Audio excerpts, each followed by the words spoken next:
Policija je takrat nemudoma pričela s preiskavo kaznivega dejanja, ki naj bi se zgodilo okoli 2. ure zjutraj. Mariborski kriminalisti smo prevzeli obravnavo tega dogodka in izvedli od takrat pa do danes kar nekaj kriminalističnih in tudi procesnih opravil.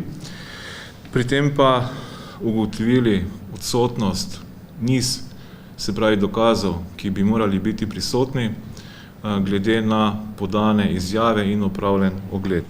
Iz zbranih obvestil je bilo tako ugotovljeno, da sta na vozilo streljala sama. Pri tem sta priredila kraj kaznivega dejanja, torej domnevnega streljanja, o čemer sta se predhodno dogovorila. Na osnovi tega smo utemeljeno sumili, da v danem primeru gre za kaznivo dejanje, ki se ni zgodilo na način, kot navajata oškodovanca, in da gre v tem primeru tudi za podano, krivo ovadbo, in smo tako v minulem tednu zoper oba osumljenca podali tudi kazensko ovadbo za podajo krive ovadbe po 183. členu Kazenskega zakonika.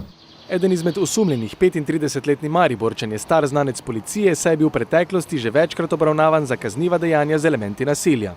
Kljub vsemu motiv krive ovadbe policiji še ni popolnoma jasen. Glede na to sta v tem času in tudi v preteklosti bila, že večkrat zaznana v različnih varnostnih dogodkih z elementi nasilja, da sta si pa na tak način tudi želela dvigniti svoj rejting v okolici, saj so nekatera njuna ravnanja tudi kazala na to, da bi lahko šlo za osebe, ki sta sicer, brezposelna, da bi lahko tudi izvajala kakšna druga kazniva dejanja, sicer gre za špekulacijo, ampak bi bilo tudi to možno. Kljub temu, da policija še ni našla orožja, s katerim sta oškodovanca streljala na lastno vozilo, sumi, da je šlo za uporabo pištole. Še enkrat pa so poudarili, da 35-letni Mariborčan ni povezan s tragičnim januarskim dogodkom, kjer je v pretepu na tržnici izgubil življenje mlad fant.